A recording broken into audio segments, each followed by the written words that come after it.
money, get your ass off the block. If you ain't about your money, get your ass off the block. Hustle all day, playboy, non-stop. 24/7 on the grind, getting wild. If you ain't about your money, get your ass off the block. If you ain't about your money, get your ass off the block.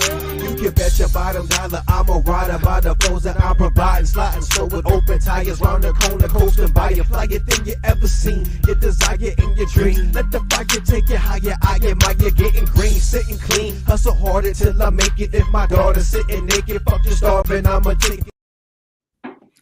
Yo. Yo. A Sports. It's going down.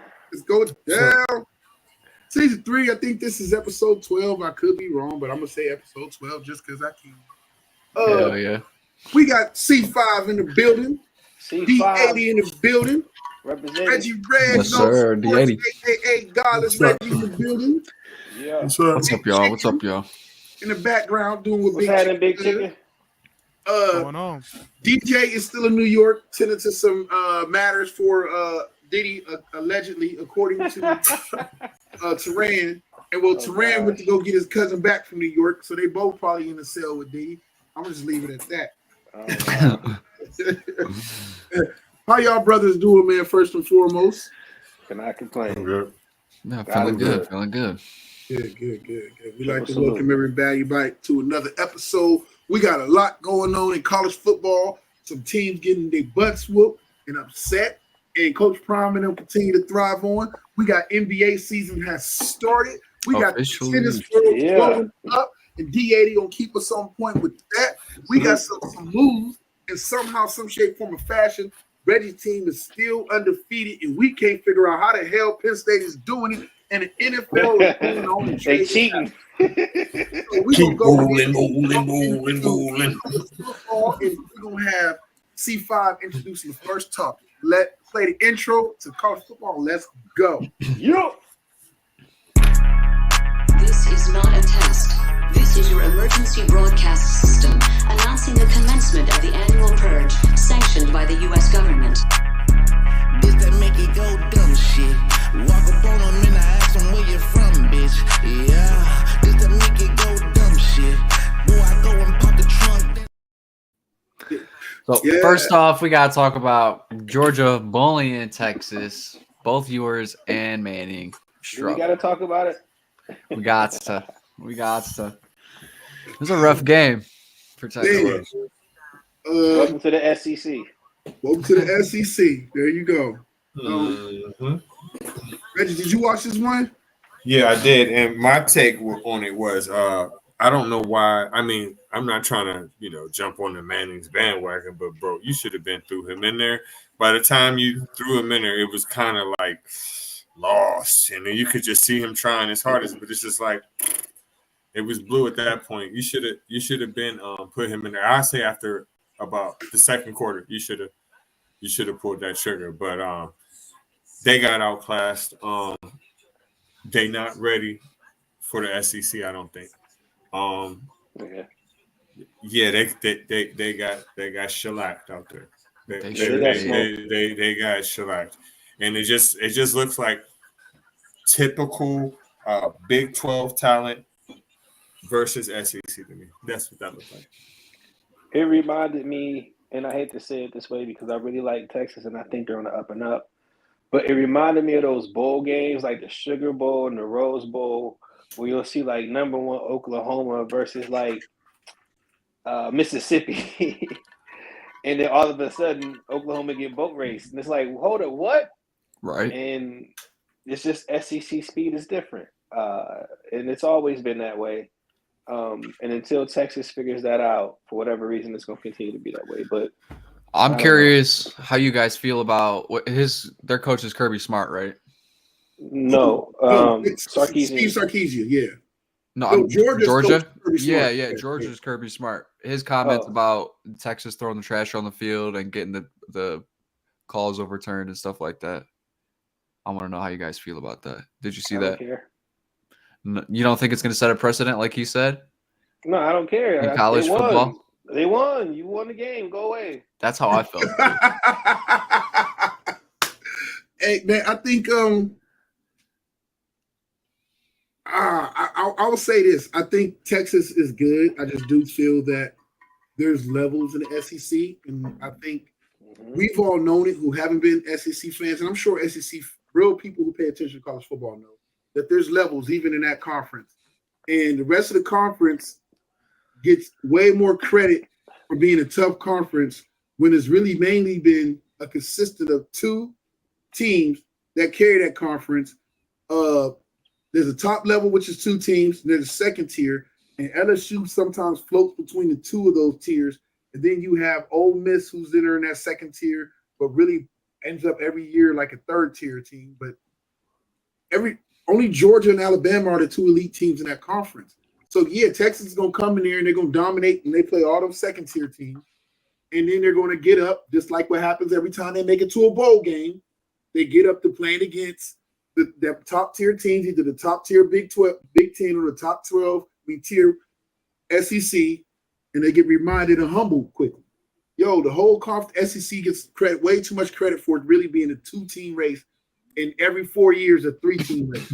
Ole Miss every year gets ranked high for some reason, and then they end up with 3 to 4 losses by the end of the season, and they'll get ranked in the top 8 the next season again anyway. But it doesn't mean that they're not good. Oh, they're good, but they're not that good for the conference to get rated how it gets rated and feared like it gets feared. Or revered, I should say. Revered. But, I mean, that's my take. I don't know. Anybody got anything else on that? I don't want to talk about it anyway. Up next, we got the Buffs thrashing Arizona. Stevie Wonder could have saw that coming. Stop. Over on mute. What'd you say? I said I've been over here on mute. I was trying to tell Jamar that I feel him, but at the same time, by Texas coming over there, that is kind of bringing more talent there. Yeah, it does. That helps. Where did he go? Huh. There you go.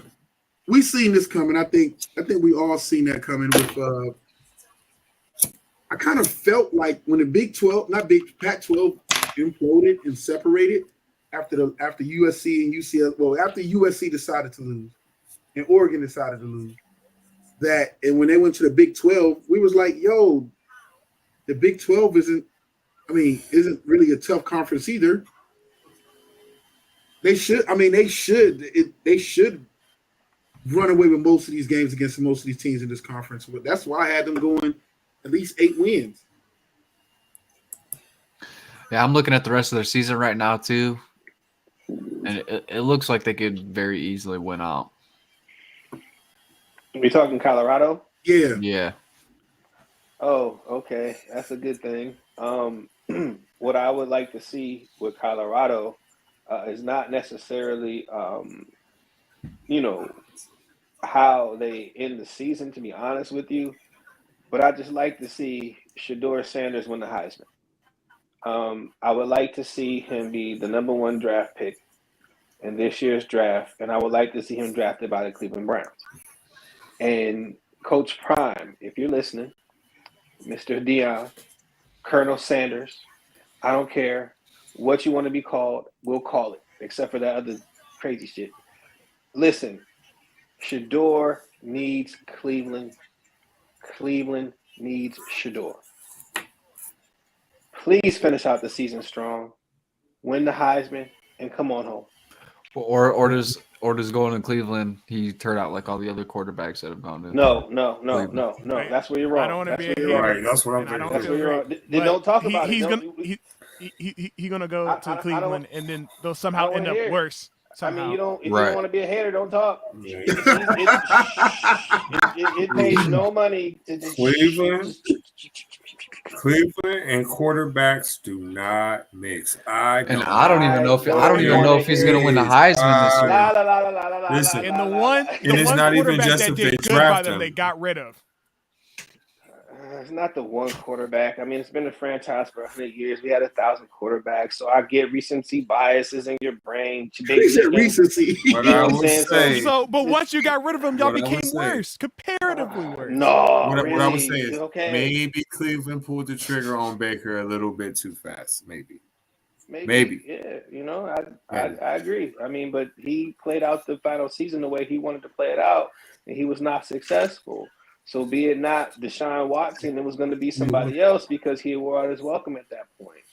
I mean, it's just how it is. So, I mean, He ran his mouth while he was there the whole time. But we got to keep it to college. This is college football news. We'll get to the NFL shit. Yo, I still got Colorado winning 8. Wait, it looks they might go 9. They start attacking me, but you don't say nothing. Listen. Let me say something about Colorado. C5. I may have been wrong about Colorado. I'm still not sure. I still say they only win 6 games, but I may have been wrong about that.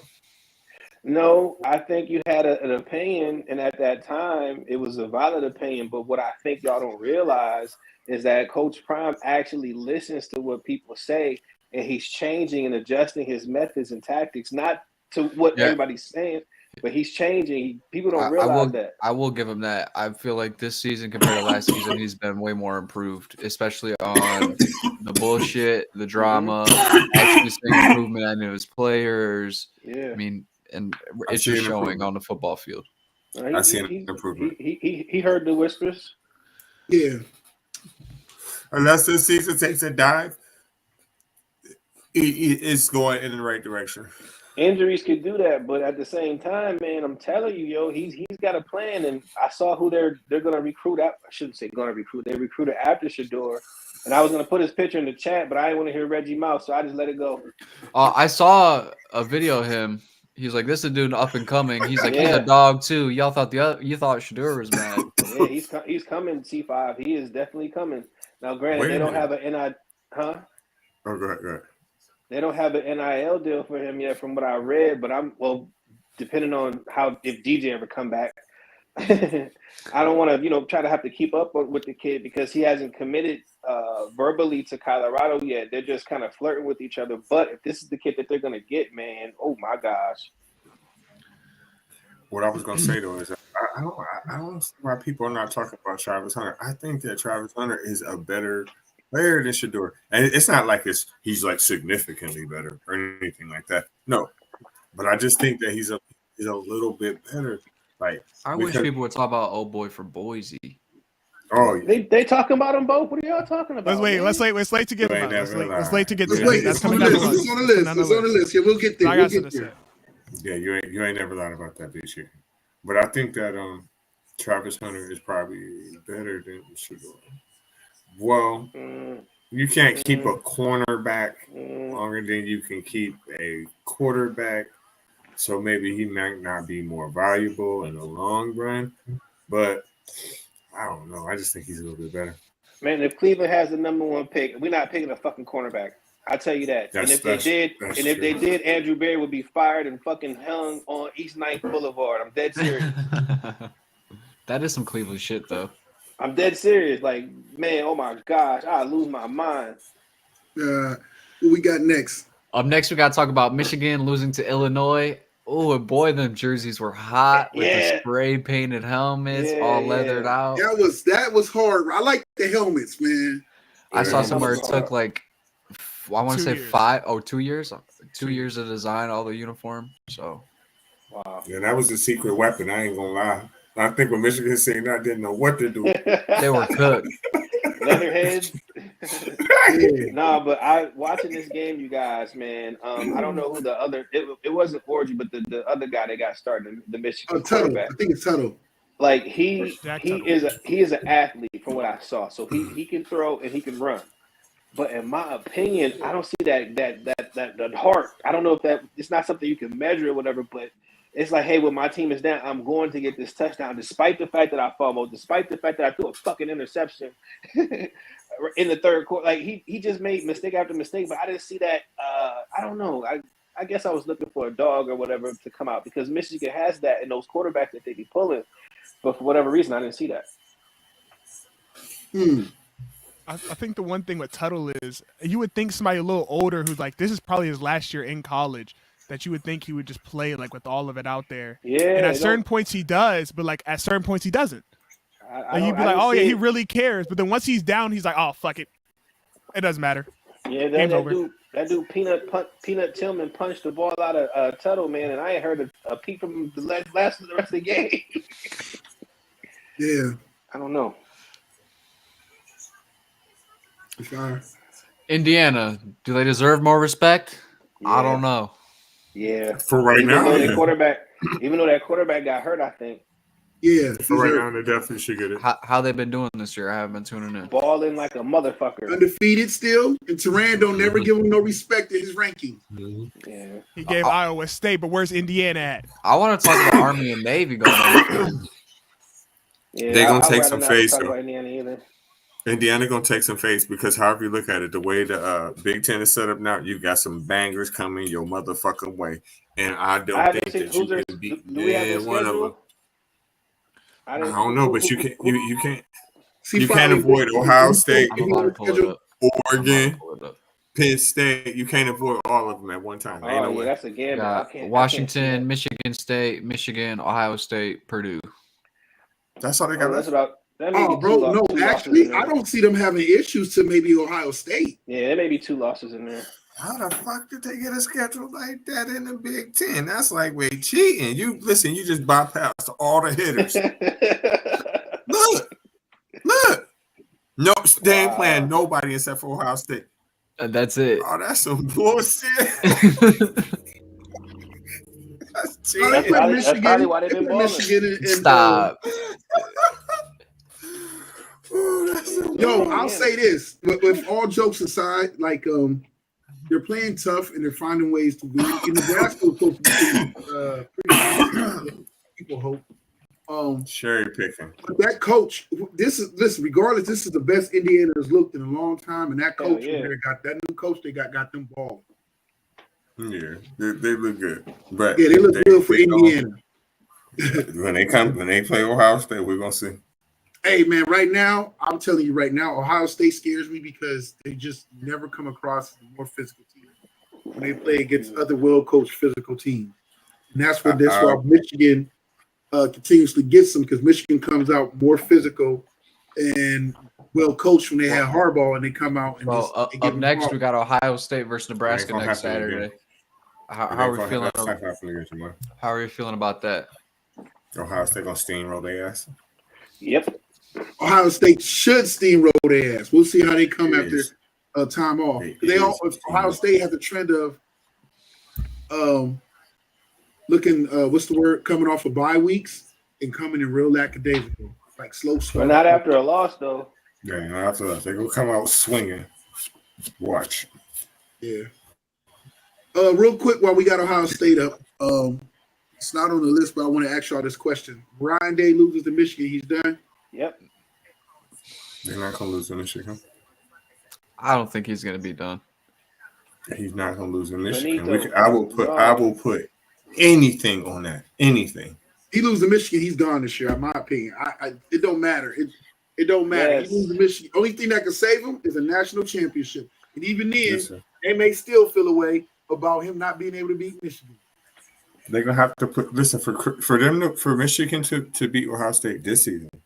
They're gonna have to put Christian Itel back, Jesus at quarterback, right? And Moses at wide receiver. That's the only motherfucking way they're gonna beat them. And y'all know that. What is we talking Reggie, about? If they win, I'm gonna be like the Holy Trinity must have lined up in that backfield, bro. Listen, but they shouldn't. No way. Ain't no way Michigan is beating Ohio State this season. It ain't no motherfucking way. I don't care what happens. That's not happening. That's not. I think the game would have to be at the big house in the rain at night. That's the only way I can see it happen. The Ohio State third string quarterback gonna have to be hurt and everything too. Because whoever he is, if he get in the game, I can promise you he can throw about 60 or 70 yards. Yeah, that defense for sure. I guess Michigan, that's a story. He'll come out and ball out. They got some linebackers, but they still weak though. There's one game we missed in there. Sorry. Bama and Tennessee. Oh, we can Big skip game that happened. one. Oh yeah. I skipped over. No comment. How we feeling about Bama this year? Reggie was right. He was calling it. Yeah, but we don't want to tell him he right because then he gonna talk about it. Come on, talk about it, Reg. If there's ever a year for Bama to be kind of shitty, it's gonna be the year after they lost their legendary coach, right? Right, that's what I'm saying. So but think about this, C5, and Jamar knows what I'm talking about. Like normally, if a legendary coach leaves, you can still win with his players, and a lot of coaches have done that. Like think about Jim Tressel. A lot of people feel like when he won his championship, those weren't his players. I mean, not just Jim Tressel, but you got several other coaches who come into those programs and take over. And I mean, especially nowadays when it's like rented coaches are just moving around the league. So we were expecting Sarkisian to kind of come in and take the ship and kind of coast it to a championship, to be honest with y'all. But now we're seeing that they're getting exposed for a lot of things, and this motherfucker has to coach, and we're not sure he could really do that. Well, I think it's tough to come into a position where you don't have your players in the spots that you want them. Whether or not they're the right guys for the job or not, they might not be the guys that you wanted. So there's always that aspect of it too, where you're coming into another man's position and trying to make it work with what you have. Well, C5. So you think Caitlin DeBoer is thinking I got better athletes in Washington or Alabama? Oh, I'm hearing you, but it's still hard. I mean, you don't know the athletes as well at Alabama as you do at Washington because you haven't been around them as long, right? So you don't know their abilities versus what they're not as good at. So basically what you're saying is he didn't maximize their potential. Right. I see it. It takes the right coach to be able to do that, right? Or your players don't look at you and don't respect you as much as Nick Saban because I went here to learn from Nick Saban. And Jalen Milroe should be a Heisman candidate, motherfucker. I don't know what that DeBoer guy's doing. He's fucking up my program. I think both of y'all, I can agree with both of y'all. Sorry for the cuss words. I feel that the transition is going to be rough. You're going to have guys still at Alabama that haven't bought into Caitlin DeBoer. That's what I'm thinking the same. Yeah, and so you're going to get a lot of pushback, a lot of resentment. And I don't think it lacks of Caitlin DeBoer not being a good coach. Jalen Milroe, he's trying his best to make Jalen Milroe fit for, and he may not be what his system calls for in a quarterback, so he's trying to adjust. I mean, hell, it took Nick Saban and them a while to adjust to Jalen Milroe and to be able to maximize on what he's capable of and what he's not capable of. And I feel... Remember, he benched him. He benched him, yeah. And I feel that not only that, I still feel Alabama would have struggled this year even with Nick Saban because teams had a whole season and a shit ton more film to figure out what's his strength, what his tendencies are more or less. And they decided like, yo, we're better off letting him run. Really, truthfully, honestly, Bama should be a lot worse. That Ryan Williams kid has bailed them out of some crazy shit this season. So they should by all means have at least one or two more losses on their resume. Good point. Where they're at. But I don't like it, but it's a good point. Huh? I don't like it, but it's a good point. Yeah, I feel Kellen DeBoer is not a bad coach. I just feel that he's having buy-in issues. He's going to have discipline issues. I mean, why would we be talking about Lincoln Riley like this? Huh? Let me stop. Because right? So it's, I mean, I wish him luck because I think he's probably actually a good coach. You go to Washington to get them playing like they played. That's not no fluke. And he was a good coach before he got to Washington, how he got the Washington job. So we'll see if he can transition. But the SEC ain't for every SEC in that climate. And that culture down there is not for everybody, man. It's a different world. Not only just the conference as far as the talent of the players, but the fan base. I mean, you have to assume he's going to be on the chopping block after this season too, right? No, they want to give him time to get in. They'll give him. You talking about who's on the chopping block? The board. No, not at all. No, yeah, they'll give him like if he goes through another season, they'll give him 3 seasons.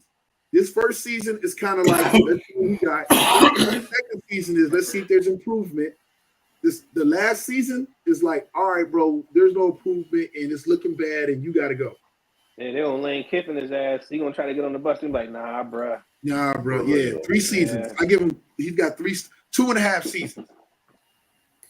Yeah, his lease is shorter, but I mean, I still think that Alabama is super duper talented, bro. Anybody that can put them kind of numbers up on Georgia like that with ease, right? With relative ease. Watch out for them. I mean, obviously they got 2 losses. It's gonna be a rough rest of the way. But this has been a crazy year for college football anyway. Yeah. I mean, there's a lot of teams that we haven't expected to lose that loss this year. So anytime Oregon's number 1, it's always fucked up. I'm just saying. Right. It's gonna be hard for Oregon to hold on to that too. All right, it's gonna be real hard. Or next, we got to talk about Genty versus Travis for Heisman. Who? The running back, Boise State. Oh, okay. So y'all trying to be racist? Okay, I get it. Y'all think just because Colorado's black and Boise State is white, that Boise State's gonna win. Well, I'm here to tell you. Chicken, tell him what you're about to say earlier. Go ahead, Chicken. Yeah, let me just go ahead and. You know what? I was gonna make a point for Genty, but I honestly now don't want Hunter to win. And the only reason I say that is not because of his race. You know, even though Boise State's all white, but it's not the race thing. It's the way that he responded and the way that he made his entire point of why he should win is because he doesn't get as many touches. Now, why are you even bringing that up instead of just bringing up your own stats? Why are we trying to downgrade what Genty has done on his team instead of building your own case? And we're not going to talk about how he wasn't putting up crazy stats in like half the season. And all he said was, and the things he played North Dakota State, but we're not going to talk about North Dakota right now. It's the fact that you had to bring somebody down to build yourself up. I don't like that. That's not a leadership thing.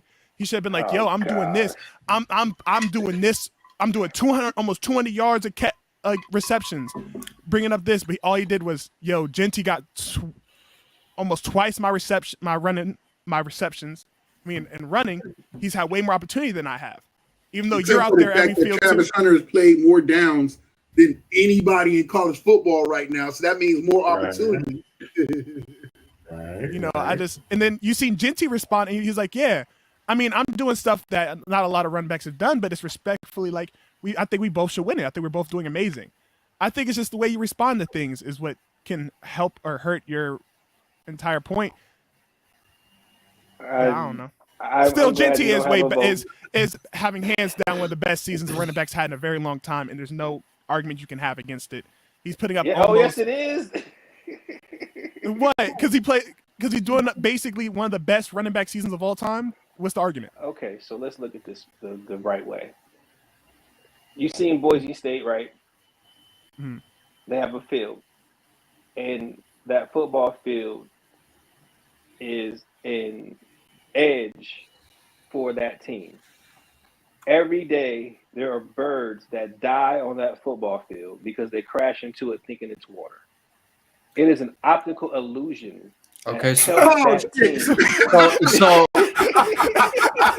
as soon as he brought it up, I couldn't listen no more.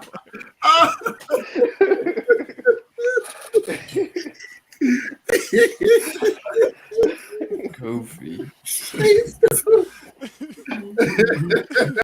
I'm listening with a dick like, wait a minute. Is this list updated? Do we know? From Turan? Yeah, I don't know. Yeah, we can go ahead and play it. Yeah, it's updated. I did it. Oh, this shit is silly. Go ahead and play the list, Chicken.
Teran like is so disrespectful to undefeated teams, man.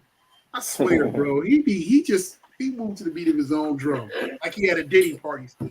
He's silly. Right, he'd be having an explanation for all of it too. He'd be like, "I put him here because of so and so, and because they weren't playing that well this week." I don't know. Shut up. I mean, it's not a bad list. No, it's not bad. I love his respect list. for Penn State being undefeated, even if I want to hate on them. Like, there's I cannot believe Penn State is fucking undefeated. Like, what I can't happened? either. This is Reggie Alternative Hughes. universe. Keep rolling.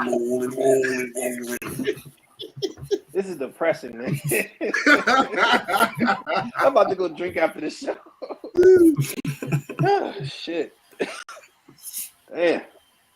Man, all respect to Penn State. BYU's out there ball. BYU actually probably out of all the undefeated teams has probably looked the most consistent out of them as far as like winning like they need to. Besides Oregon hasn't even looked consistent as far from an undefeated standpoint. Yeah, BYU's been about the most consistent team across the board. So that's interesting. I mean, with all due respect to Army and Navy. But hold on, what do y'all think about Tennessee though? I mean, they did take down Bama, and that's a huge game. Now it might not like be huge as far as rankings are concerned, but as far as playoff implications, man, like they put themselves in a nice spot, you guys. Yeah. They may be. I mean, nobody's talking Tennessee, but we may need to think about that in the future, man. You're right. Except to add to that, the SEC, whoever gets the SEC championship game, because they don't do East and West no more, or whatever case as far as in the conference. So it's interesting to see who gets the nod to play in that championship game. I got a feeling it's going to be Georgia versus, I don't know, Texas may win the rest of their games out. Then what do? Georgia versus Texas rematch? Oh, Alabama, Georgia, rematch? I don't want to see either one of those. Tennessee, Georgia, I don't know.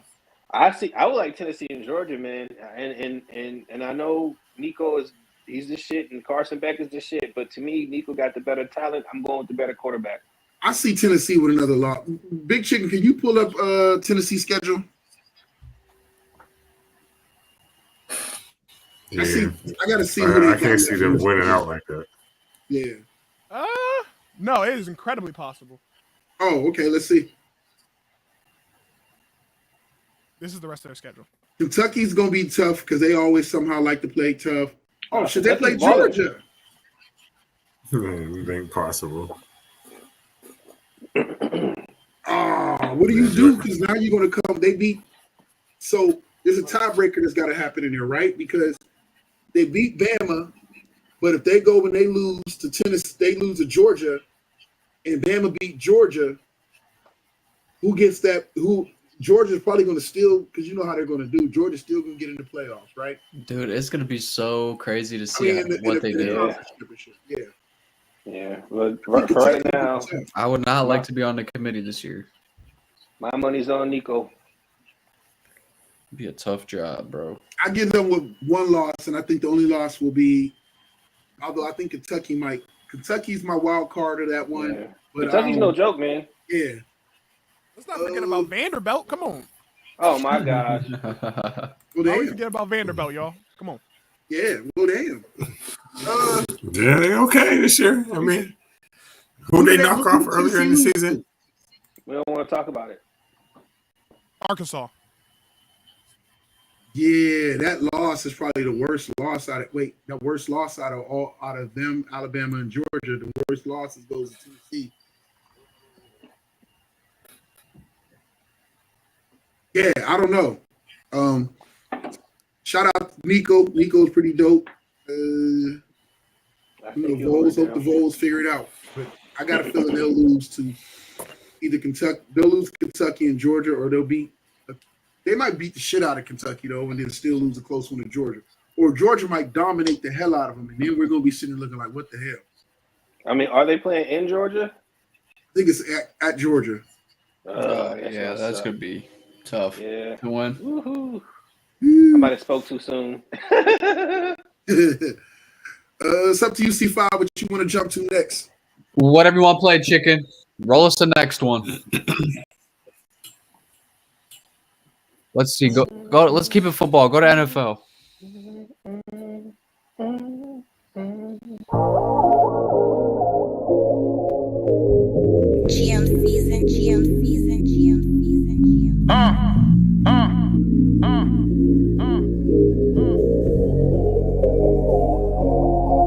GM season.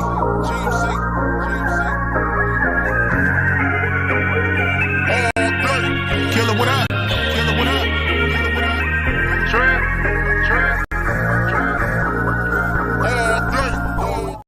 All day.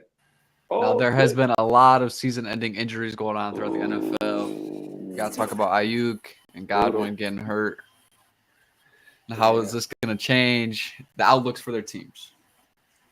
Bro. Well, this how you got his money. Yeah. Yeah. These are facts. 100% facts. Yo, somebody said the healthiest receiver on the 49ers is a dude that got shot like 3 months ago. That's crazy. I was like, that's so wrong. I mean, it's facts though. That's wild. We don't gotta talk about this. We can skip this one. Yeah, I feel like I shouldn't skip on Deshaun. I feel like this is a very important injury that I don't know if really that's has a lot of playoff. A lot of playoff risk. You know what I'm Is saying? that a blessing in disguise? Like It looked bad. Being hurt, but Did it ever come out what it was yet? Yeah, no, yeah, he's out. I forgot what it Achilles was. Is rupture. it Achilles rupture? Yeah, I seen the video. I was like, It's oh like my the season is goodness. changed. He has surgery tomorrow. They said he might not even be able to play week 1 of next year. Should he just Sean retire? Patrick. Nope, I try to get all the money I could. Yep, just sit there and make your money. He's supposed to cost what, $75 million next year? If I'm not wrong. Yeah, you're not wrong. And remember how we called their GM smart? He's pushed back at the inevitable. It's a dark day. Ain't the way they Dark keep day. doing it where it doesn't count against the cap though? Like it counts against like a certain portion, No, I think- small portion of it counts, but No, I think that $75 million is going to be straight dead cap. okay. Yeah, because they pushed it back 2 years, man, and they restructured it. But yeah, it's a hit, and we're screwed. Hey, bro, Now, all you do is keep sending masseuses to him. He's bound to fuck up again, and then you can use the clause in the contract to break away. Y'all silly. Y'all silly. Especially with all this free time on his hands Yeah, now all that this he's free injured. I-team investigation. now the thing I didn't like about this though is the reaction the fans had. I don't think cheering is the right thing, even if everything that happened. No, that's I don't think fucked up. cheering. That's just poor sportsmanship. It was their own fans too. It was at the Brown Stadium, Yeah. and they all booed him. A few other fans. It wasn't all of them. And it was like I heard a lot of different scenes of it, a lot of different Again, views. it wasn't all of the fans. Now, granted, it's a touchy situation. And if he was playing well, this would never be an issue because people would ignore all that other bullshit. But because he is who he is and he's done pretty much nothing while he's here, a few fans chose that as an opportunity to express themselves in a really negative way. I don't think that reflects all fans in Cleveland. I don't think it reflects how I feel, But at the same time, Cleveland should hire you as their PR spokesman. no, I'm just being honest, man. I mean, it's a bad situation. I mean, they put a rapist pretty much as a quarterback, and they expect us to be like, oh yeah, this shot. I mean, it's hard, man. Wait, it's very allegedly, he's a We're not rapist. trying to- allegedly. Yeah. While we're talking about the Browns, Assaulter. while we're talking about the Browns and their fans, the Browns are looking for a fight with the city of Cleveland over the Brook Park move. What do you mean looking for a fight? What do you Well, mean? they're trying to stop. The city is trying to keep them in the area that they're at because they got plan. I think they got plans they want to do all down here, their own development. But Cleveland the Browns themselves want to make that move to Brook Park, but the city wants to keep them there because they got like something about turning Interstate 2 or whatever case in this whole new thing and putting more stuff down there around the stadium. Okay, so this is what you call too little, too late. Now, an unknown secret to the fucking world is that right in front of that picture that y'all got, on the right, maybe about 3 or 4 football fields away, is what they call Burke Lakefront Airport. It is an airport that less than 1% of the fucking city can use. No average citizen can go in there and fly a plane out of there because it's a private fucking airport. That's why on the north coast of Cleveland, Ohio, there are no skyscrapers, there are no developments, and there are no buildings, and it looks like a piece of shit. Because you can't build anything over there because you have a fucking airport on your lakefront. Look at the city of Chicago. Look at that lakefront. It's fucking gorgeous. Look at New York. Look at the lakefront. Oh my gosh, it's some acquiescent picturesque. And you look at ours, it's like, oh, they got an airport. And so they didn't want to build a dome over top of that space because again, that might violate the airspace deal that they had with the Burke Lakefront. And also, they didn't want to pay for it because they wanted to raise taxes to help pay. And the city didn't want to do that. And this was like 6 or 7 years ago. So the Haslams figured out, oh, guess what? We can build our own shit. And there's actually an opportunity for us to do that. So that's why Cleveland is bucking. And plus, they want those tax revenues every year. Plus, you don't want the Browns necessarily leaving downtown because that's where Muni Lot was at. And they want to kind of keep that nostalgic area. I mean, the municipal stadium was at. They want to keep that nostalgic thing going. But y'all should have fucking around and got rid of that Burke Lakefront Airport years ago, and none of this would have been an issue. But now they want to do it. Well, yeah, because again, not the Cavs owner. I'm not blaming him, but you have owners and you have people with Cleveland Clinic and all these other billionaires in the city. Because Cleveland got like maybe 30 different billionaires, and they all use Burke Lakefront Airport. So the Cleveland City Council for years we complain. They wouldn't exactly. And now they're seeing that, oh, hold up, wait. They want a built-up skyline for the coast to help sell tickets for this Browns. They want it to look like a Chicago looks when you look on TV. But the city don't want to do it. But because, of course, it was being blocked by these politicians who were helping out the billionaires because they want to fly to downtown. I mean, it's the fucking coolest thing you ever seen. I don't know if you ever seen it, but you just sit downtown, a private jet just fly over your head like, oh, shit. You know? Yeah. But anyway. So, yeah, that's all. It's all politics, man. And I guess the Hansels got tired of it. Tell them to go to the west side like everybody else. I mean, that's what they're doing. That's where Brook Park is at. Right. Yeah. The rendering I've seen of it, if Big Chicken could pull up the rendering, it looks pretty dope. Pull up Cleveland Browns' new stadium. Yeah, I've seen that rendering. It is pretty hard. Yeah, it's pretty nice. Well, hell, as we talk about, the Bears are in that. Chicago's in that very same fight and whatnot. Because they spent all that money on redoing Soldier Field, and the Bears hate it, and they want to they still want to move to a more of a, they want a park thing with all kind of shops and everything else all around there and get the whole experience. And the Bears can't do it for the very same reason because of the other area around it and whatnot. Like when you ride past the Bears Stadium, it's like surrounded by, there's a lake on the other side, and then there's other businesses and a museum or something like that right in that vicinity when you ride past it on the freeway. It's kind of crazy. They got Huntington Bank already as a partner wanting to do it. Oh wow, makes sense. They're out of Ohio. But again, the space is there. But the only thing about Brook Park, and this might be an issue that might not, and it sounds like the Haslam's already worked it out, is that right over next door to Brook Park, you got Berea, which is the Cleveland International Airport, and the Browns headquarters. So they'll all be right next to each other. So it'll be like all in that one row. You know what I'm saying? So you're not going to necessarily have. It makes more sense for it to be all in one row all together anyway. Exactly. So you're not going to have like the massive traffic jams that you have trying to come into downtown. And you can actually, and I'm saying this tongue in cheek, you can actually probably sell more tickets. You can actually probably make it bigger than the stadium we got now, because the stadium that we got now is the same stadium that they have with the Cincinnati Bengals. I don't know if y'all know that or not, but it's the same exact stadium. Are you serious? Yeah. We took a model of their stadium and just used it as ours, and then just tweaked a couple things to try to make it the Cleveland. But it's basically the Cincinnati Bengals stadium that we stole. Wow. And they're talking about getting them a new stadium. I've been hearing. No, they should. I mean, that stadium is nice, but again, like I said, the Haslam's want that year-round revenue because if you put a dome on Cleveland Stadium, you can make money 365 days. Because if y'all ever been in Cleveland in the wintertime, that stadium just fucking sits there, and it's the most depressing thing I ever seen for 6 months. Yeah, you can get concerts going in there now. Yeah, for longer than 6 months in You said it. Ohio sometimes. Well, basically, yes. And I be going down there, you just look at it like, damn, man, ain't shit going on in there. Huge ass stadium, ain't nobody in it. Am I reading this right? There's no way. The Lions beat the Vikings, an undefeated Viking team? Yeah, they beat them like they stole something. Mm-hmm. It hurts. Yeah, Jared Goff, man, he on another level right now, man. He likes Detroit, man. Yeah. I think it's Dan Campbell, of all things. I think he's a really good I coach. think it's the dome. That helps, Hey, it could be a too. mixture of both.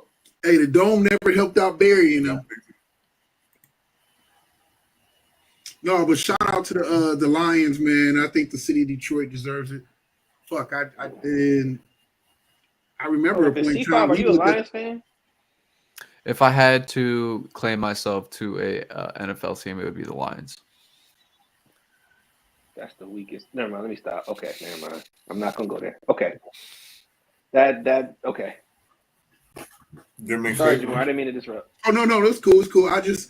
Shout out to the Lions, man. The Lions fans deserve it. A lot of things is going on in Detroit, man. Shout out to even though he's an NBA owner, shout out to Dan Gilbert in a positive and a negative way.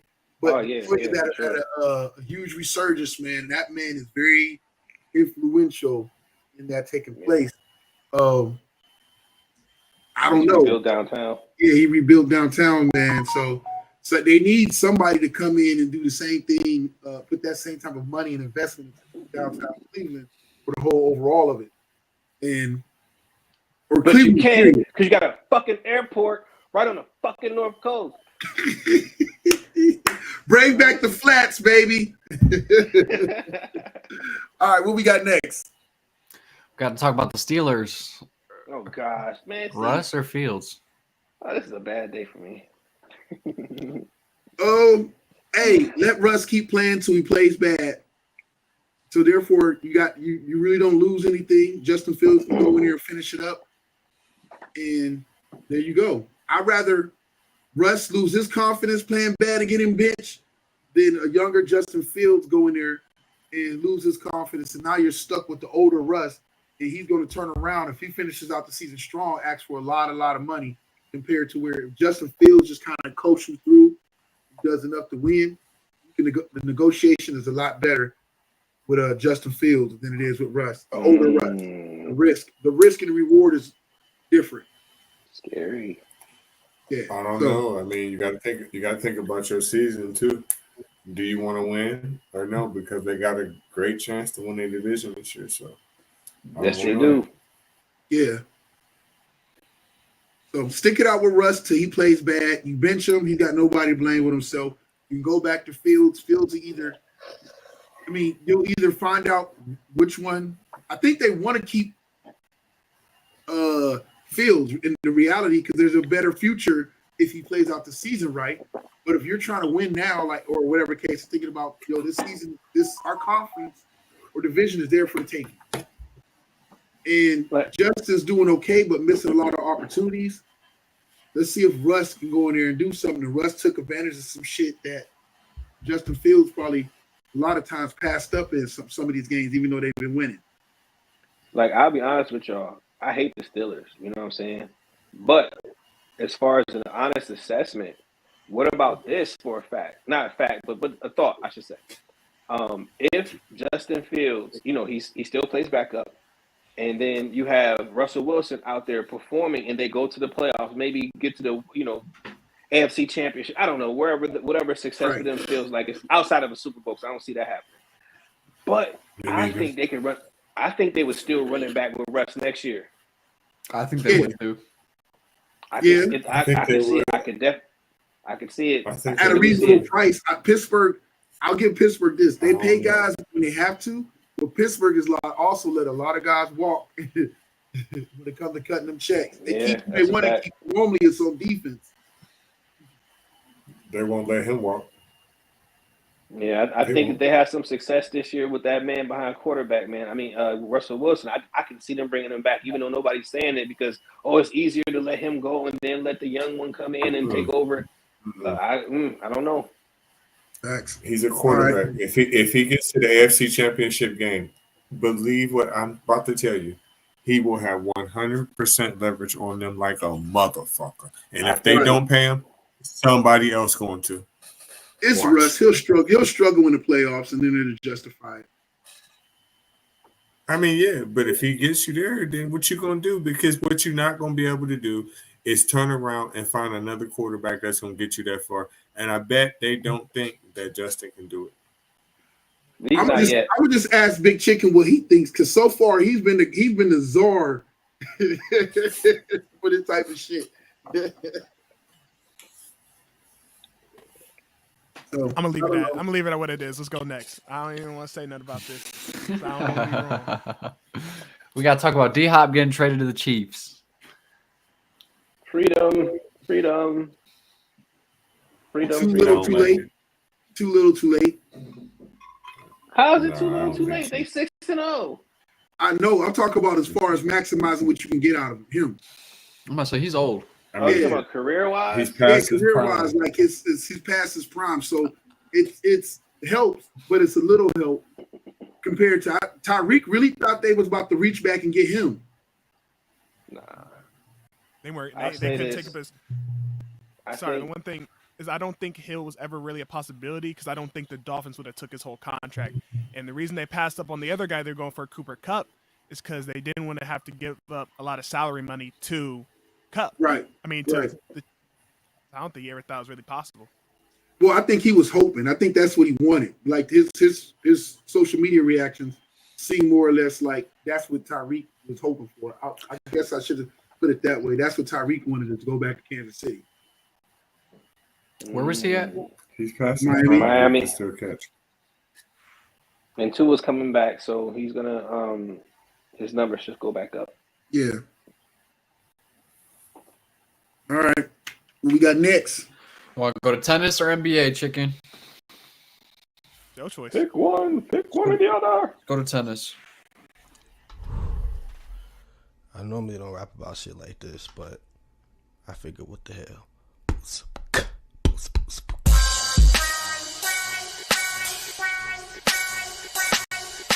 Niggas gon' ride, niggas gon' ride, niggas gon' ride each and every night. Niggas gon' ride, niggas gon' ride, niggas gon' ride each and every night. Niggas gon' ride, niggas gon' ride, niggas gon' ride each and every night. The sun don't shine where I stay, niggas getting built in my hood.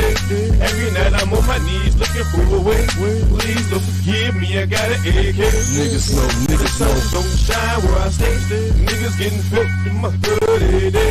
Every night I'm on my knees looking for a way. Please don't forgive me, I got an AK. Niggas know, the sun don't shine where I stay. That's such a violent song for tennis. Oh my God. All right. Okay. So the first thing I want to talk about in this segment for tennis is who is Nick Kyrgios. Now, close your eyes and imagine Rasheed Wallace before the E40 beef. Close your eyes and imagine Dennis Rodman before the wedding dress. Or think about the football player Bill Romanowski, right? That's Nick Kyrgios. So open your eyes. Born in Australia, the man 6'4", about 215, long, lean, and can hit just about every shot on a tennis court. And it's been that way since he was 12. The dude is a fucking linebacker beast. Well, basically, yeah. I mean, he is no joke at all. And coming onto the tennis scene in 2014, he beat the world-renowned Rafael Nadal in Wimbledon in the 4th round. The dude is no fucking joke at all. That's crazy. Hell yeah. Now, this Australian superstar's life has not been without controversy. Now, we're not going to talk about the fact that his ex-girlfriend is dating now the #1 current tennis player, Jannik Sinner. We're not going to talk about that. We're not going to talk about how he commented on Yannick Sinner's doping charge and thought he should go get kicked out of tennis for 2 years and all that. We're not going to talk about any of that. We're not going to talk about how this guy goes at referees' necks, goes at umpires' necks, mocks players on the court, spits in the crowd, yells, ducks, fucks, does all everything else. We're not going to talk about any of that. What we're going to talk about is in 2023 how Nick Kyrgios suffered a season-ending knee injury and also had to have surgery on his wrist. So from that time until now, he's had about 3 or 4 different surgeries, and he's rehabbing to come back to become the world's top tennis player. And the reason we know this is because in the U.S. Open this year, Nick Kyrgios had the luxury or the opportunity to be one of the hosts, one of the presenters. So he's on court interviewing people. He's talking to the fans. He's talking to the media. This reinvigorated his life. He said this gave him a spark and a love for tennis that he has forgotten that he had. And so now he's dedicated his off season, which is in a sense now because he's hurt, to come back in 2025 and be the best version of Nick Kyrgios possible. And if that shit is true, I'm here for it because the motherfucker's no joke. Okay, the last part I wanted to talk about is it's not like a bad thing. So Naomi Osaka doesn't look at this as bad. But a couple of days ago, she let us know that she is going to be bowing out of the Tokyo Open. Now, the reason this is huge is because she's Japanese. This is her home country. Right, this is her big stage, y'all. This is where she gets out and she makes her name great by taking over the Tokyo Open. But what had happened was when she was playing in Wuhan, China, not to say there's nothing bad, but I'm just saying Wuhan, China, this is coincidence, okay, whatever. She played Coco Golf and her back went out right during the match and she had to retire during the match. So, of course, she lost that, didn't compete anymore, fired her coach, hired a new coach, Serena Williams' coach, by the way, and she's trying to bounce back. But she had to pull out of this Open because of the injury. Now, granted, it's hard to explain how other countries. Did she play in the Olympics this year? Yes, she did, and she lost. So do you think that's why her back's fucking up? No, honestly, I believe when she was in the U.S. Open, like she was playing some fucking great tennis C5. Like she was doing shit that you would just be like, oh wow, she's like a creative player in Madden. You know, I think she just overdid it. Okay. Yeah, and in my latest episode of Don't Sleep on Tennis, I'm gonna talk about people overdoing it. And she's one of those casualties of, again, and she's just now bouncing back. She had a baby last year, man. You know what I'm saying? Right. Like, give yourself some time to really bounce back to that number one form. So that's what I think is happening with her. So that's what I wanted to talk about in today's episode of tennis. Is first Nick Kyrgios. Please Google that guy. Look him up in 2025. His name is going to be all over the highlights. You are going to see him again. I'm going to be talking about this dude like he's part of my family. I mean, the dude is just a special player, and the world knows it. He just needs to recover from his injuries and bounce back. Salute. Let's take it to NBA, chicken.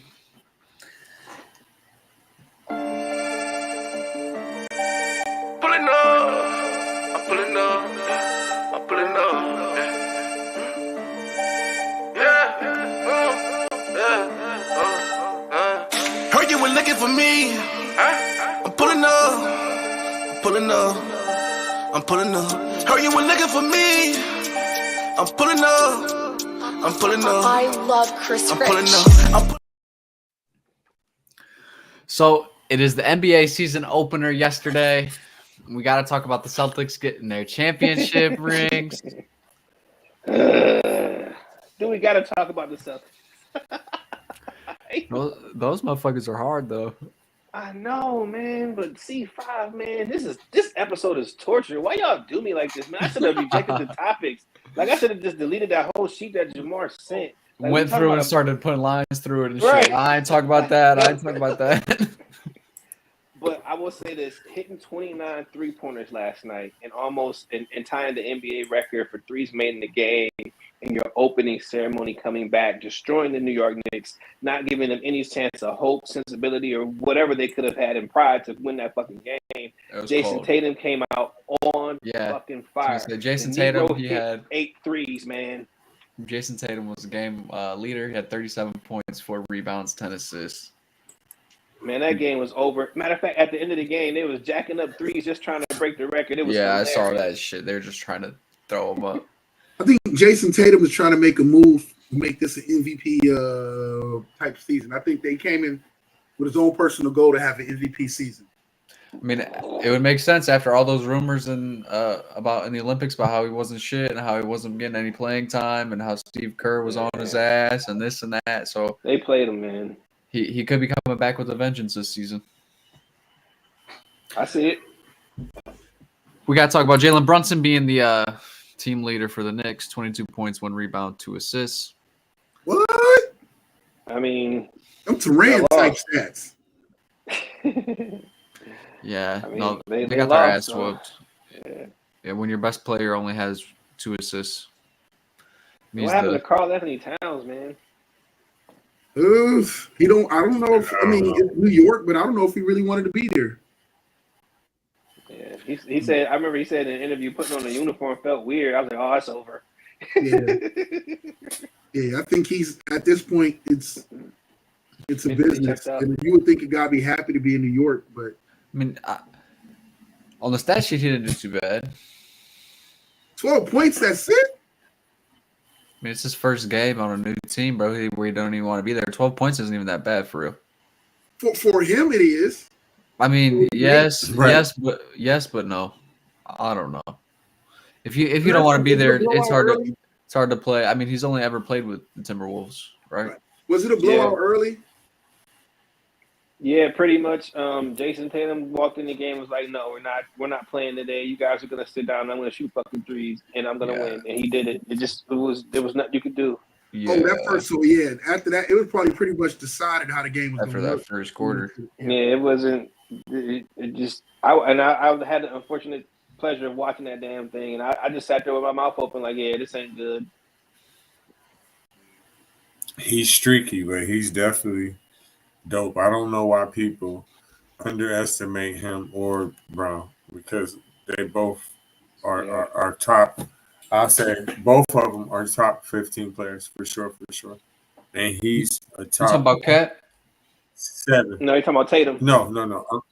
I'm talking about Tatum, Jason Tatum, and Brown. But he's about a top 7 player. I would say both of them are top 10 players. Yeah. Honestly. They might be able to run it back this year. Ah, come on. Okay, Right next on. topic. Shit. Right on.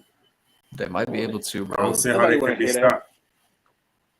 After last season, they were whooping shit last season. So feet. Yeah, and they beat the Nuggets the way they did. I just don't. This is depressing. It's the defense they got some serious defenders. Everybody on their team is a serious fucking defender. And they've all been playing with each other for a long ass time too. Their team really hasn't switched up much. Yeah. I mean, Holiday to me is the key. Yeah, absolutely. Veteran, good leader, good locker room presence. Keep bringing them all together, and so props. Who we got next? Up next, we got to talk about LeBronny and Bronny becoming the first father-son duo to ever play in NBA history. Man, you see what I'm talking about, man? No, this nigga. You know what I'm saying? It's a test. Where I come Good intensity, right? Executive Florida. This ain't Just right. play carefree, though. What about mistakes? Just go out and play hard. History tonight. The first father-son duo to play together in an NBA game.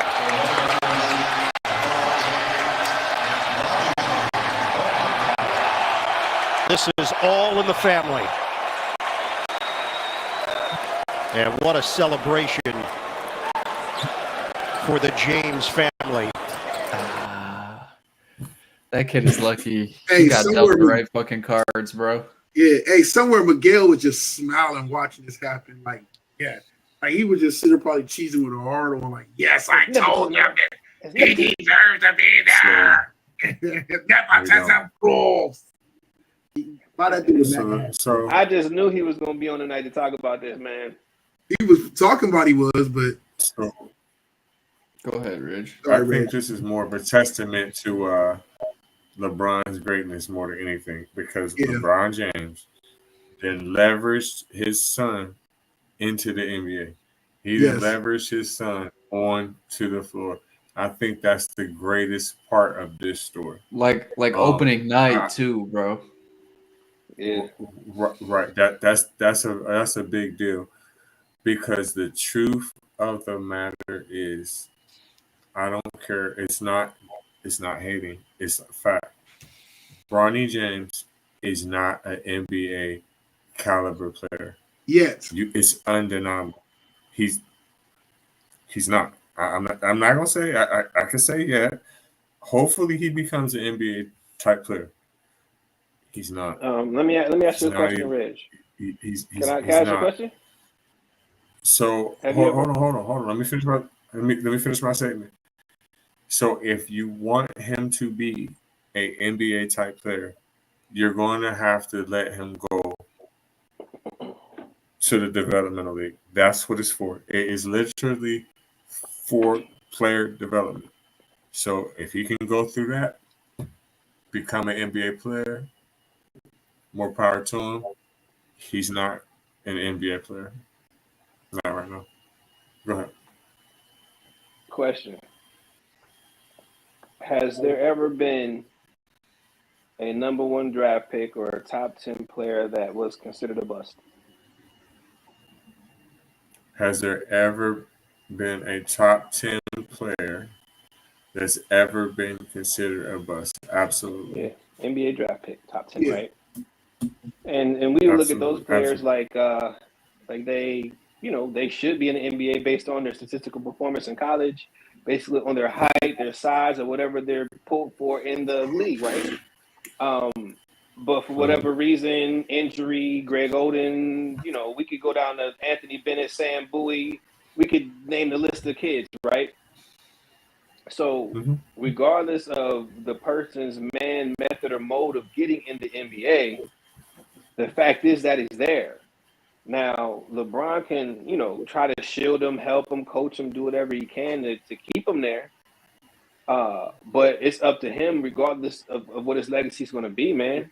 Yeah. And so I think we need to let that play out before we judge. But from what I'm hearing from you is judgment before he even really gets a chance to do what he's going to do. Now, of course, you want to base that on his high schools, and I would do the same thing. But I caution you because, of course, you could look down the line of top 10 draft picks that fucking suck, but yet they were in the NBA. So let them see what happens. Now, granted, he'll be in the G League performing, and he may do well there. But I just want to caution you, man. Let's see what happens. And I mean, you might be right. No. I mean, then we'll look at No, this that's later why on. I'm saying no. This is what I'm saying no. Because in the position he's in right now, right? Let's say he never goes to the G League. Say he stays right where he's going. What do you mean he's not going? I told you he's going. No. I'm just saying. No. Right. But this is what I'm saying. He has to go. He has to go. Well, let's say he doesn't, right? And he stays in the NBA. You can't put him on the court. You can't. Not unless you put him in garbage time. So he's never going to get the reps or the chance to actually work on his craft. You can't get better riding that pine. Now, there's been players that have rolled the pine, and because of injuries, they got a chance to shine, whatever. I don't think he's there yet. So I think if you really care about him and you want him to be that, send him. Go ahead. You got him here. Good job, Pops. You did what you can do as a dad. You got him here. To your point, it's on him now. Yeah. I think ever since this started, I felt that LeBron did what most of us as fathers would want to do: put our children in the best position to succeed.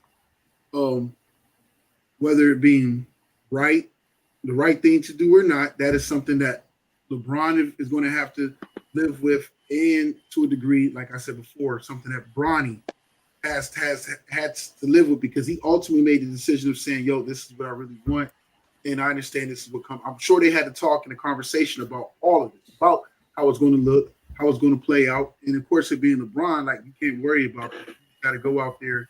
They're going to talk regardless. You just got to go out there, perform, and put up. what I was trying to express to Miguel was that, like, Miguel's thought process is like, yo, he wanted to play in the NBA. He made it. He's already rich as fuck. You think he matters if he goes out there and fails? Or whatever the case and stuff, you think he cares? And I'm like, yes. Like, just because somebody is rich doesn't mean that things in life, success and failures in life, still doesn't bother them. There's a lot of successful people committing suicide and whatnot, or because they can't get that to successful level in other areas of their life that commit suicide or depression or a whole bunch of other things. These things just matter. He just doesn't have money to worry about while he's going through this. And so, and that's what the difference is. And a lot of people get so caught up in people are rich that they don't have problems, or they don't have stress, or their things failing or succeeding. Kanye has been rich, and things that failed for him still bother him to this day, even though he's still rich after they succeeded for him. And that goes Houseway. House. I mean, so these are personal accomplishments. If the kid wants it and he cares and wants to make a legacy for himself, which is the words he has said out of his mouth, then yes, how his career turns out matters. Proving not only to himself that he is, his dad helped him get there, but I'm sure he wants to go and prove that he belongs there. Yeah, but one thing I will say that Reggie said, this is back when he was before he got drafted, and it's kind of bothers me because it could be possibly true. I don't know. Bronny, never met him, but that fire or that whatever that is that drives a player, he said it's not there. Like, it just seems like he's kind of going through the motions. Now, granted, I could be totally wrong, but I kind of feel Reg, because then when you see like Bronny, like he's walking to his car, like the video I sent you, he's all casually walking to his car with the coat and the jacket. It's like, what? Like, I know that's bullshit, but I'm just saying, I'm like, come on, man, I want to see that. Like, I don't know, I just want to see more fire, more passion, man. Like, normally when you see a rookie get on the court, they everywhere, they filing, they falling over, they fucking up shit, messing up the play in the wrong position. But the fire is there, that energy is there, that passion is there. And for that, I don't see it. He looks like he keeps getting put in situations and never takes an opportunity to make it his moment. He just his dad made him shoot that three that he had two missed shots, and pretty much LeBron was like, shoot that, and he got like knockdown. Huh? He was like telling him knockdown, shoot that shit, knockdown. Yeah. And I'm thinking, but he should be able to do that on his own. Like, Bronny. Okay, never mind. But if he was really a dog, he'd be telling his pop, shut the fuck up, on the court. Basically, like, I got this shit, nigga. Type like, shit. You know Yeah. And it's, and then he's not there yet. So again, but he's still a kid. So we'll see. Right. Does Bronny want to get that? Does Bronny want to be an NBA player, or did Bronny just want to make it to the NBA? Is a question he has to ask himself. Yeah. All right, what we got next? We got to talk about the game leaders. We'll put on some weight. Yeah. Wait till y'all see the next son from LeBron. Oh my gosh. Bryce? Yeah. Yes. Yeah. He hasn't been looking too good in his last couple of games. Don't worry about any of that. I'm telling you that he's nice. He's nice. I know he's nice. But we got to talk about Anthony Edwards, 27 points, 6 rebounds, 3 assists, and Anthony Davis, which surprised me seeing this, 36 points, 16 rebounds, and 4 assists. He did it all out. That's so funny. He'll be hurt next week. Wow. That man, Look at him. Gatorade. LeBron going crazy. They ran the offense. They switched up the triangle, in my opinion, and they're running the offense through the center. And I know at times he doesn't want to play center, but when you're facing against a Rudy Gobert, I can understand that you don't want to be in the paint banging. So he just drew Rudy Gobert out, and he just hit little the mid-range shots. He went to the paint. He just used his footwork. He got rebounds. Like, it was like seeing the bubble Anthony, man. It looked really good. Now, granted, some parts I just held my breath, like, oh my gosh, he hurt. He gets something off. I'm like, okay. Yeah, so I don't think he can sustain it either. But to be honest with y'all, if he can, or if he is the focal point and somebody like Austin Reeves is able to step in there, or D'Lo to become what he was a couple years ago, if somebody else can kind of carry that burden, and not LeBron, but somebody else, I think they can do it. Not do it like championship, but just go deep in the playoffs. Come on, man. It'd be interesting to see. You don't think they got a squad? No. I think when everybody's playing at their full potential, they have a squad, but to get everybody to play at their full potential, a lot of times it's too much work or it's too hit or miss. Anthony Davis and Redick are the keys to whether the Lakers are once again a play-in team or they actually come in 6th seed or 5th seed.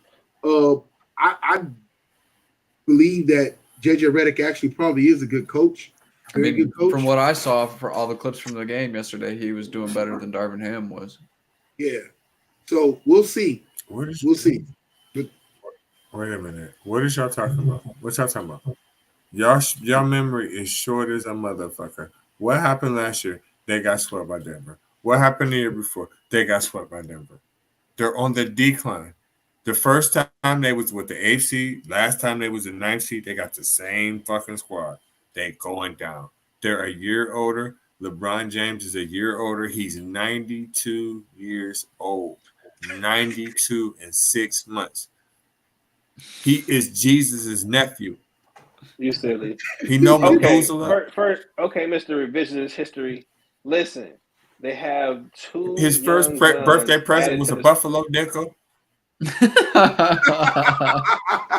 I hate you, man. And a fucking boomerang. He's getting older. I don't see how y'all think that this situation can get better. It's not like they went and got some better players. They do have better players. They got those 2 draft picks, man. You got to. I mean, they balling, yo. You said the 2 draft picks. Who, Bronny? Yeah. Bronny? No, the one white dude. I can't think of his name. They got Connect. He's cool. Negged is and hard. Then it's another dude that they got too. They got the other young dude that's the same build as Bronny. Should have got playing. Did he even get to play? No, I'm not talking about Vincent. I'm talking about somebody else. His name is something Silver, whatever the fuck his name is. I don't know. All I know is last night when I watched them play, Anthony Edwards had a point where he was like, "Okay, I'm about to take over this game, and we're going to win it." And no, it didn't happen because AD stuck to his guns. Like they stuck to a specific offense. They didn't do hero ball. They didn't start jacking up threes. They actually played consistent ball. Now, in my opinion, I understand what Reggie's trying to say because, of course, your history is your history. But what I'm trying to say is the Denver Nuggets aren't the same team as they were before, and they're not going to be the same team. And neither were the Timberwolves either, bro, because you just took a key piece out the Timberwolves team and you expect them all to be playing the same. Like, Anthony Edwards ain't going to be able to take over a game when all of his homies ain't in the game like he's used to. Yeah, and it's just how this shit works. Not the same player, and he's not – and so there is an opportunity. Now, granted, it could be Oklahoma City that stops them. It could be the Mavericks that stop. It could be several other dangerous teams in the West. Now, we didn't talk about the Suns yet. So I get that. But all I'm saying is they have potential to be something. We'll see. Quincy Oliveira, that kid, Olivari. That kid balled out all preseason. Well, that's what I'm saying. So they got those. And so, again, somebody else going to have to step up. It's going to either have to be D'Lo. It's going to either have to be the Austin Reeves kid. Somebody's going to have to start averaging 15 to 20 a night outside of LeBron and AD, or else they're not going to get anything. Well, let's hope Connect is, because all the other guys besides Quincy and Connect have been there and haven't done it on a consistent basis. So we'll see. What we got? Take us into the sporting news, chicken. You can put.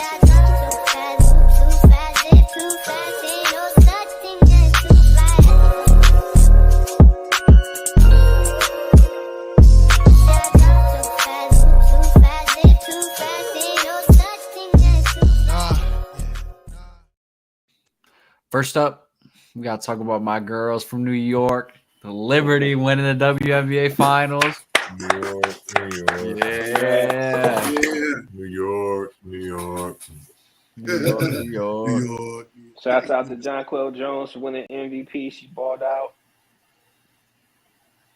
Yo, shout out to the Liberty, man. Going out there and doing their thing. Shout out. A lot of people did. Not everybody had that in their bingo card. So shout out to Lynx, man. They played really well too. Yeah, Lynx played very good. I would love to point out, like, the WNBA is really getting popular because I swear, like, any other time, any other call would have happened in that championship game, no one would have heard about it. I instantly had on my Instagram or my TikTok about the controversial call. That's how big they're getting. Is now we're calling out calls now and everything. It's gonna get bigger and bigger from here. I Yeah. appreciate honestly. it a lot. Actually, it's nice to see it happening. Yeah.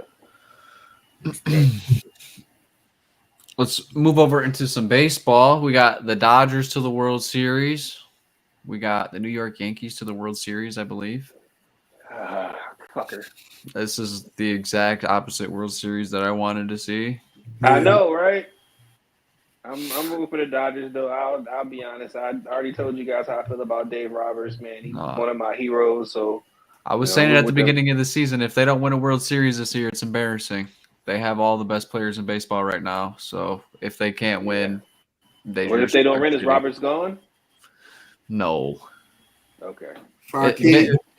Baseball's a little bit different.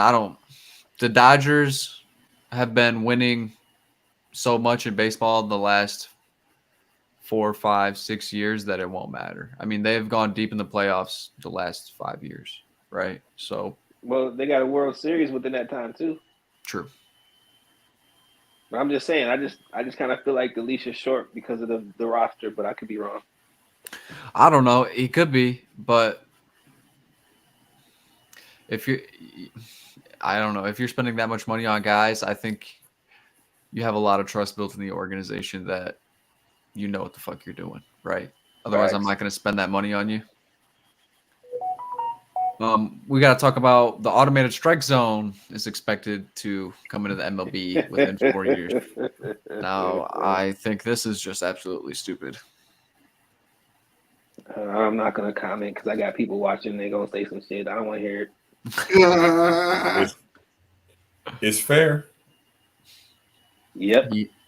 Yeah, but it takes out the whole aspect of the game, I believe. Well, hold up. I hear you, but C5, imagine playing football, right? And we don't have chains to mark where the first down is at. The ref just gets to guess where the spot is. It's like in tennis when you can't have replays to tell when the ball's in or out. It's like shit like that. But I've been watching some minor league games this year, some Mudhen games, and they are a bore to sit there and watch because now all the players get challenges. So you sit there and you have to sit through all the players challenging the calls, and it takes fucking 3 minutes every time they want to challenge a call, and they're going to challenge every single call that they think isn't right because if you don't win, then yada, yada, yada. And it just... I mean, that's just them abusing the system. That's not the system. Well, yeah, but what is the system going to be? You're going to get so many challenges, and if you don't get the call right, I mean, 9 times out of 10, they're going to get the call right. The robot is, right? So it's not going to be overturned. They're going to keep their challenge, and so then you just keep it going throughout the game. Again, that's how teams choose to carry it. That's not the system's fault, man. I don't know. We'll see. I just, I think it slows down the game, and I thought MLB, their biggest thing they were trying to do was kind of make the game. Yeah, speed up the game and the game. Yeah. Yo, Michael T. Johnson joined in from Instagram with the comment of Center saying that's a fact, basically what you guys were saying and going up. C5 was iterating as far as like again what we just talked about, slowing down the game, kind of making it to where it helps, but it feels like it takes something away. Yeah, and it takes the human factor of it. It doesn't matter if the umpire got it right or wrong. What he said goes. Like there was that one perfect game from the Tigers pitcher all years ago when the umpire completely blew the call, right?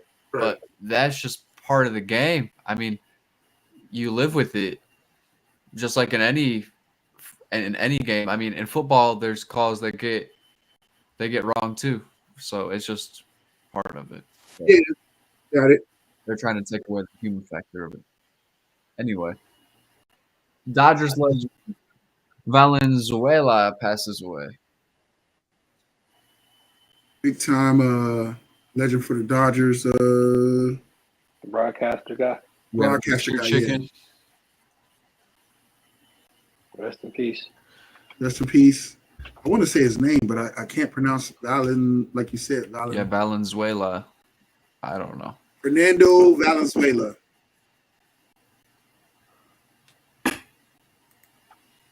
Was a sensation whenever the Dodgers played.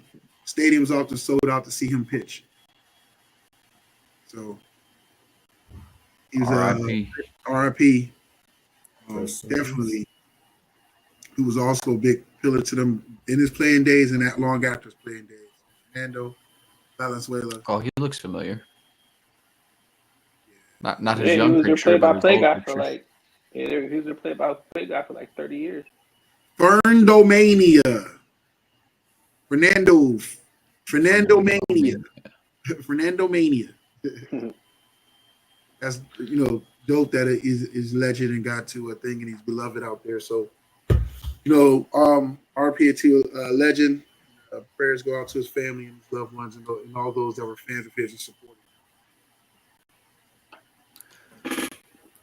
Fact. Up next in sporting news, we got to talk about Nike renewing their contract with the NBA and the WNBA.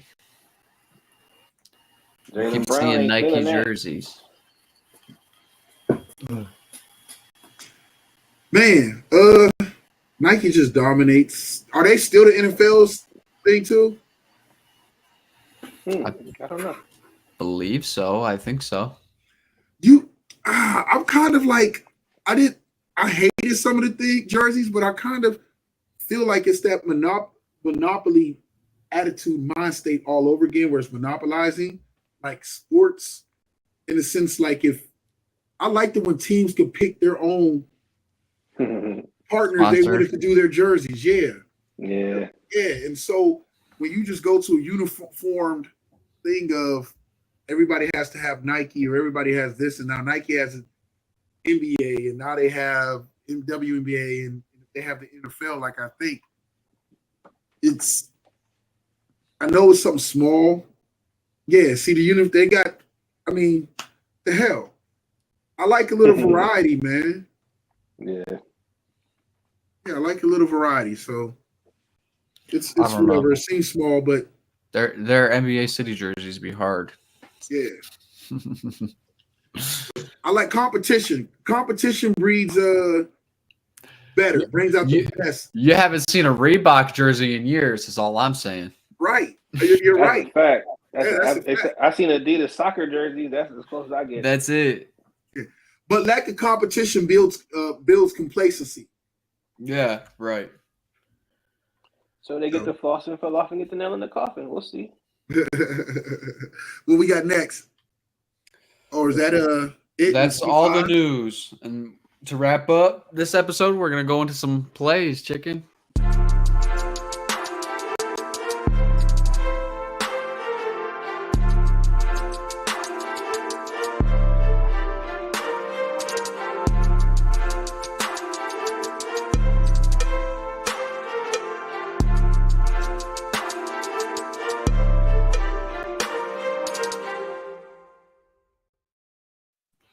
As an honorable mention, we got to talk about Army, undefeated.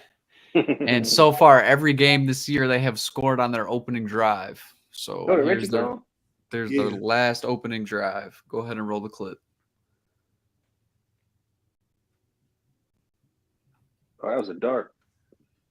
Some light, but nice little honorable mention. It's pretty impressive to go 6-0 with 6 touchdowns in your opening drives. The top play from this week, however, is coming from the MLB. We have a Gold Glove play by Jimenez, second baseman. I think more impressive is the pick by the first baseman. Boom. Oh my goodness. That pick by the first baseman is fucking crazy. That throw is nasty too. That's Bo Naylor, the first baseman. Yeah, he's a beast, man. And stretched a mile, read it like a book. And he's like 280 doing that, man. That's a big dude. He has a big boy playing first base right there. Yeah. Jimenez is a deep man. Oh my gosh, his arm is just ridiculous. And we were still playing. The worst play of the week is coming from the SLS skateboarding competition. Oh gosh. Oh my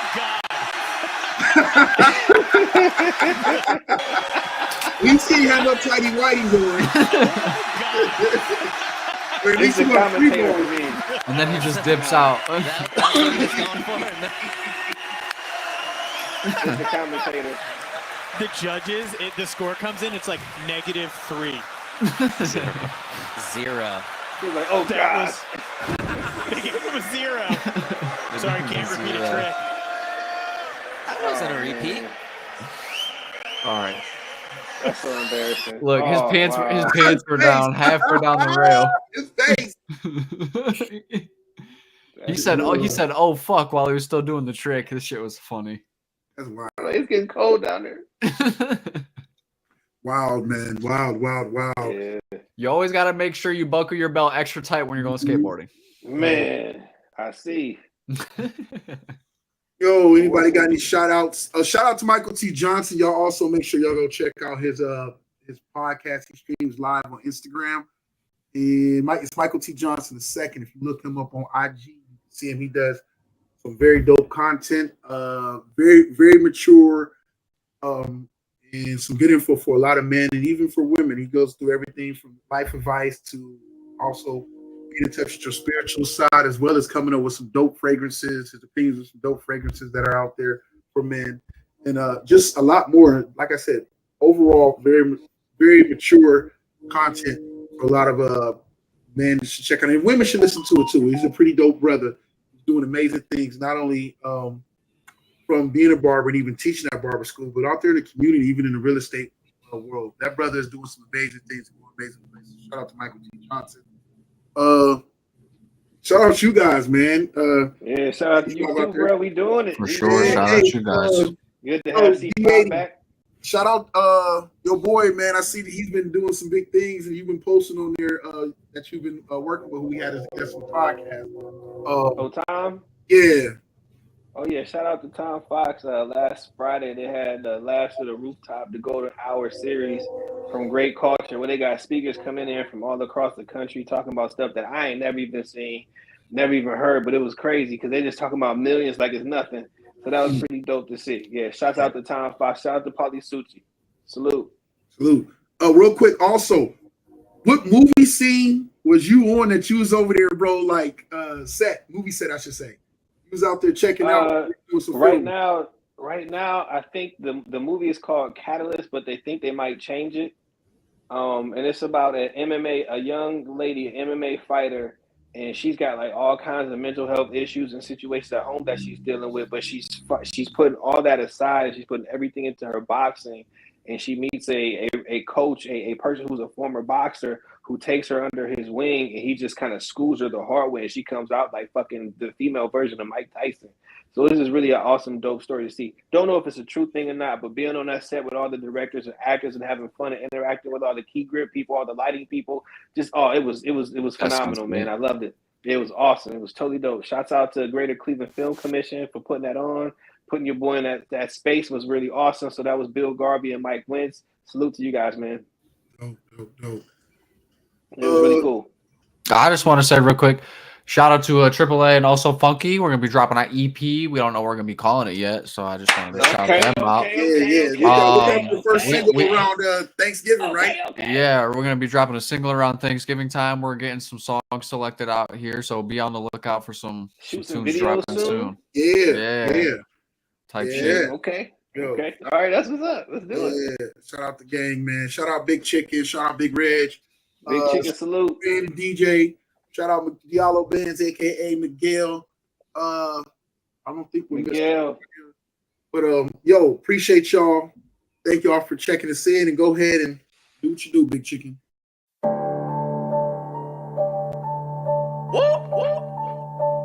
Big checks, big deposits.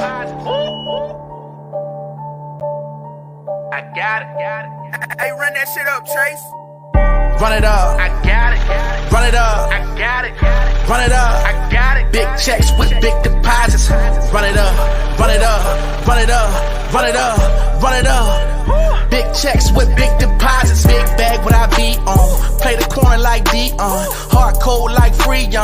No time for you peons. Pandemic ain't stop nothing. Apply pressure, I'm job hunting. Risk good, I'ma bop something. Fire on